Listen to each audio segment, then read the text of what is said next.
Halo, Assalamualaikum warahmatullahi wabarakatuh. Kali ini Kak Nurul akan kembali membahas sebuah soal masih dengan materi matematika bisnis ya. Melanjutkan soal sebelumnya, tapi kali ini dengan materi yang berbeda, yaitu tentang fixed cost atau biaya tetap, variable cost atau biaya variabel atau biaya yang berubah, total cost, biaya total, dan break even point atau BEP. Atau kalau di bahasa Indonesia sebutnya titik impas ya. Untuk kali ini seperti biasa, jadi ada soalnya nomor 3 ya, tapi karena nomor 3-nya ada 4 poin yang harus dikerjakan, maka untuk hari ini kita akan bahas poin A sama B saja.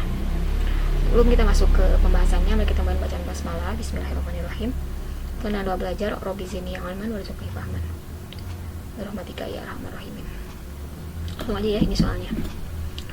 Jadi di sini disebutkan bahwa suatu perusahaan memproduksi suatu jenis barang yang dijual dengan harga $20 per unit. Untuk memproduksi barang tersebut, perusahaan harus mengeluarkan biaya produksi yang besarnya tetap dan tidak tergantung pada jumlah barang yang diproduksi, yaitu sebesar $400, ditambah dengan biaya produksi yang besarnya tidak tetap tergantung pada jumlah barang yang diproduksi, yaitu sebesar $10 per unit barang yang diproduksi dan dijual. Nah, untuk video ini kita akan bahas poin A dan poin B saja ya. Kita bahas poin A dan poin B.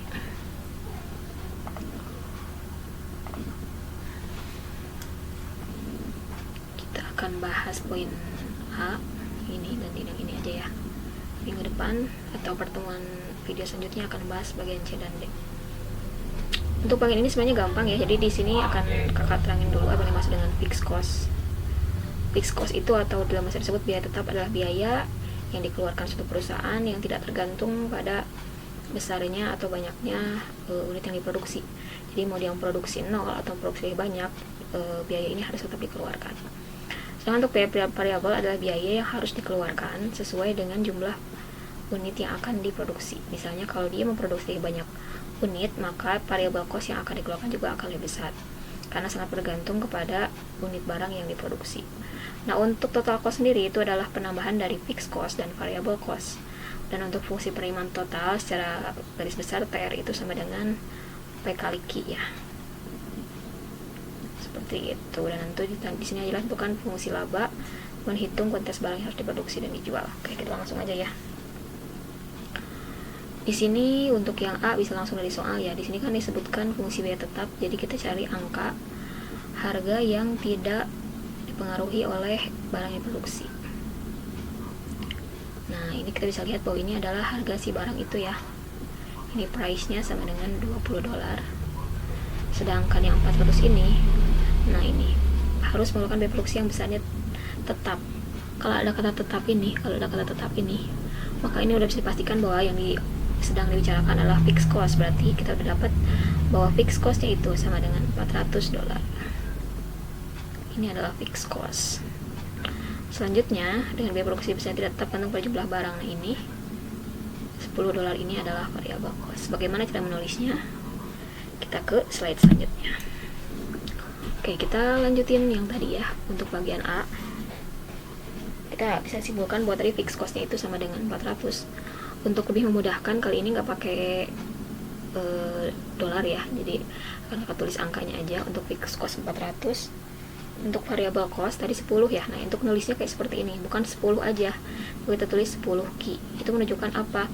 Untuk peningkatan kuantitas dia akan menambah sebanyak $10. Jadi kalau kuantitasnya 5 berarti 5 kali 10, kuantitasnya 7 berarti 7 kali 10, seperti itu ya. Dan untuk total cost-nya itu sama dengan seperti kakak tadi bilang, fixed cost ditambah variable cost. Kalian tinggal tulis aja yang atas, jadi 400 fixed cost plus biasanya 10 Q, kita dapat fungsi TC ya, total cost-nya. Nah, sekarang TR-nya gimana kak? Nah, untuk TR secara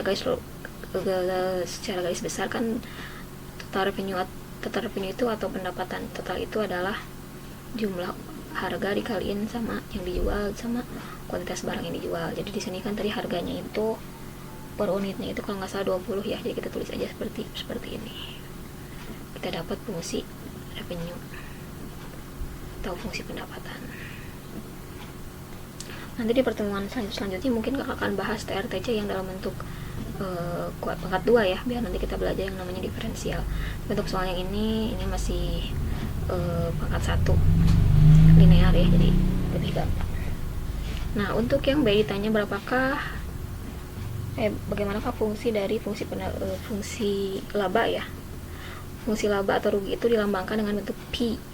Pi di sini bukan 20-27 untuk lingkaran ya, tapi Pi di sini adalah untuk menandakan apakah sebuah perusahaan itu laba atau rugi. Ditandai dengan apa? Kalau laba dia positif, kalau rugi dia negatif. Rumusnya apa? Rumusnya sama dengan total revenue dikurangi total cost.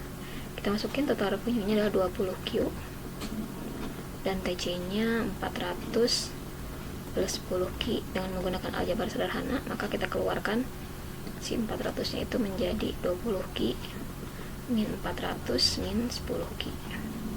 Kita dekatkan yang bisa dikerjain ya, 20Q kurangi 10 itu jadi 10Q min 400. Nah, ini adalah fungsi dari labanya. Nah, selanjutnya kita akan mencari BEP, break even point. Break even point itu atau bisa disebut juga titik impas ya, ini dimana ketika biaya yang dikeluarkan itu sama dengan yang diterima gitu ya, namanya BEP. Dan ini untuk BEP ini syaratnya adalah TR itu harus sama dengan TC seperti pengertiannya ya. Kita tinggal masukin aja TR-nya yang masih di atas ya, 20Q, sedangkan TC-nya sama dengan 400 plus 10Q. Yang Q kita pindahkan ke kiri, yang angka tetap di sana. Ya, nanti seperti ini.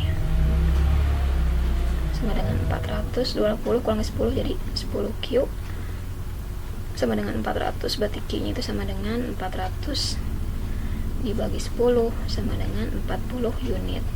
Jadi untuk mencapai titik impas atau break even point di mana dia tidak rugi atau tidak untung, dia harus memproduksi minimal 40 unit. Jadi ketika ditanya harus memproduksi berapa jika ingin untung, jadi jika ingin untung ya sederhana saja ya. Jadi jika ingin untung,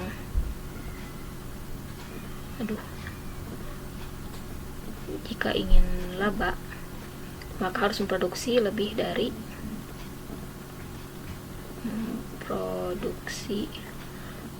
40 unit atau 40 barang ya. Boleh 41, boleh 42, pokoknya lebih dari 40 unit.